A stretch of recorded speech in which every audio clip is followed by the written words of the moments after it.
Why are you talking black? Stop talking black. You're not black. These were the words said to me when I was around 10 years old, growing up in Broome, Western Australia, up in the Kimberley. And they were said to me because I look the way I look. I'm white, I'm freckly, I don't look Aboriginal. But I always knew that I was Aboriginal, specifically Whadjuk Noongar. And despite this, I was always being asked questions because of the colour of my skin. But what percentage Aboriginal are you really? Are you doing this just to get benefits? All those kinds of questions. And yet, I always knew that when I was with my family and friends, people who knew me, that it wasn't a matter of skin colour. It was a matter of culture, how culturally connected you were and how connected you were to your mob and your family. So if people accepted you as Aboriginal, you were Aboriginal. So it was really interesting, and for me growing up in Broome, always feeling torn between those two cultural... Sorry, let me do that again. So I always felt confused about my identity and whether I belonged or not, and I felt like I was always having to prove myself. And yet, at the same time, culture was all around me growing up in Broome. It was Uncle Nelson painting Wandjinas at the kitchen table, which is an Aboriginal spirit from the Kimberley. It was learning, different kinds of spirits and hearing ghost stories and knowing that that was real for me and our spirituality. It was understanding kinship systems and a culture based on respect, and respect for your uncles and your aunties, your nans and your pops, and a culture of reciprocity and giving back and caring for each other. And yet, at some point, I started to stop talking black, for lack of a better word, because I was being asked those kinds of questions and feeling really uncomfortable and made to question myself. So by the time I moved to Perth, when I was about 18 years old to study at uni, I had kind of come to a point where I was a little bit embarrassed or not feeling confident to say I am Aboriginal. With my family, it was different. I felt more safe and more connected, but with other people, again, I just didn't feel that confident. And life in Perth, I started to feel more and more disconnected from my culture as well. I was working in this big corporate job. I was going to an office every day in my little high heels and driving home and, losing a part of my soul every time I had to wait in traffic on the drive home to work. And going home to a share house where no one talked to each other. I just went back into my room and kind of did my own thing, and so did my housemates. So it was a really lonely time. And two other major things happened that year. The first was the COVID-19 global pandemic, which was terrifying, and we all thought we were going to die. And the second major thing was that a black man was killed in the United States, George Floyd. And his murder, as we all know, set off a series of protests around the world known as the Black Lives Matter protests. And of course, it forced people to really question the racism in our own backyards and have that self-reflection, and it came to Australia. And I distinctly remember the moment that Scott Morrison, former Prime Minister Scott Morrison, said slavery never existed in Australia, and Australia isn't like America. We don't have those things here. We don't have the police brutality or the racial profiling, and because slavery never existed, we're not the same. Thank God we're so much better. And that made me absolutely furious. I remember my stomach just dropping when I heard those words, because I knew that that wasn't true.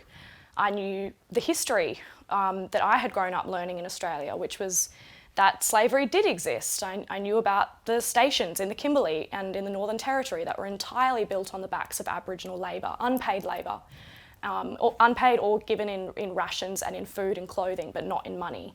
I knew about the Aboriginal pregnant women who were forced to go pearl diving because of the increased lung capacity, and all the money that they got from the pearls was given to the white masters and not to the Aboriginal women who actually got them. And I also saw the photos of, very proud, strong Aboriginal men, like in chains, with chains around their necks and their legs, being forced to walk from the Kimberley down to Wodjuma, otherwise known as Rottnest Island, to go to prison there. So I was like, this is straight up not true. I knew that wasn't true.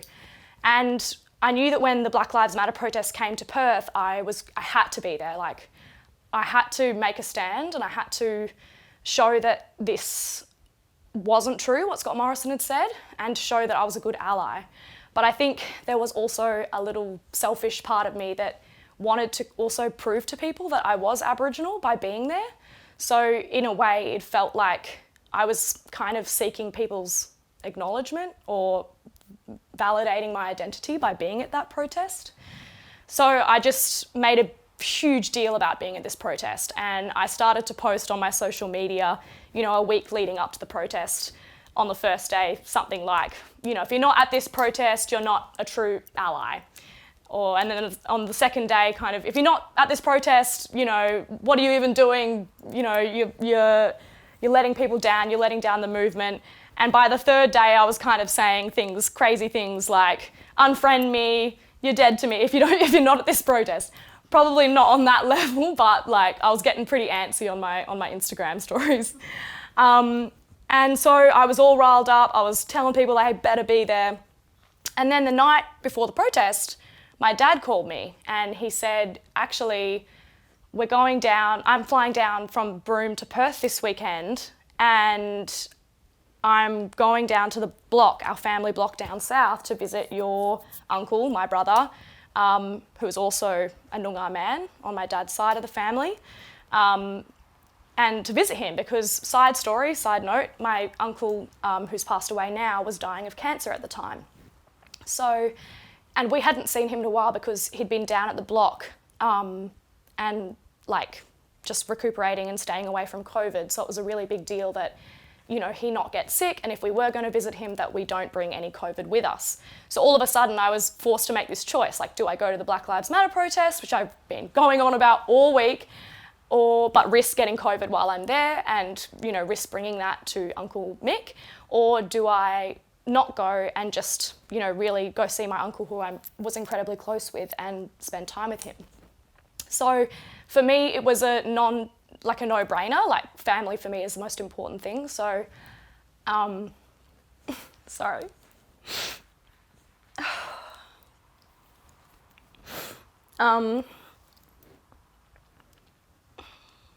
So family for me is the most important thing. So I decided to I had to go spend time with him.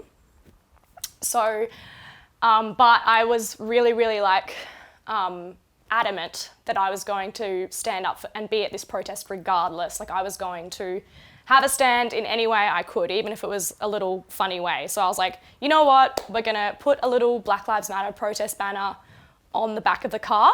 So as we're driving down to the block, it'll be, I don't know, there for people driving in the cars behind us to see that we're protesting. And I was like, look, we'll just go in the recycling bin, we'll get a bit of cardboard, we'll put Black Lives Matter on it, and that'll do the trick. So we got ready the morning of, we're like, okay, we've got a bit of shitty little recycling paper, cardboard. Oh, we need paints. Okay, so we drove to another uncle's house who's got kids, and they had all these colourful paints. I got my brother to get out the red, black and yellow. We started doing it was literally like this big, it was tiny. Black Lives Matter, painted that on, and then we realised it was starting to get really dark outside and all these huge clouds were coming over, and the rain was just at first pitter-pattering, but then it was fully starting to come down, and I was like, oh my God, what are we going to do? We got the gaffer tape, we were trying to stick the gaffer tape onto the cardboard, onto the car, but the gaffer tape wasn't sticking, it kept coming off, and my sister was this whole time was just rolling her eyes and just going we need, what are you even doing? This is embarrassing, this is the tiniest protest you've ever done, and we need to get down to the block, we're wasting time, let's hurry this up. So I was like, no, I'm a fraud, who am I? If I don't get this on the car, I'm letting everyone down. No one at the protest is gonna know. So, but it got to the point where the tape really wasn't sticking, the rain was fully coming down, I'm standing there, I'm getting drenched, and they were like, come on, Louisa, this has to end. So, kind of deflated, I just was walked into the car, shut the car, and I could just feel my tears my tears coming to my eyes, because I was getting really emotional that I'd failed. And it seemed like the universe had just conspired to like not have me at this protest. But my dad was watching me in the seat next to me, and he was seeing my face and seeing how sad it was, and he just put his hand over and said, "Give me the sign, Louisa." And he took the sign, and for the next 2.5 hours on the drive down to the family block, he held it up to the window on his right. Never mind that we're going over 100 kilometres per hour and the windows are tinted so you can't see it anyway. But he knew that how much it mattered to me and that it felt like we were doing something. So it meant a lot that he did do that for me, and that it felt like we were still a part of the protest. And, you know, we did, in the end, we had one little protest moment where we stopped at this roadhouse. I don't know if you know it. It's got spitting llamas and it's in the middle of nowhere.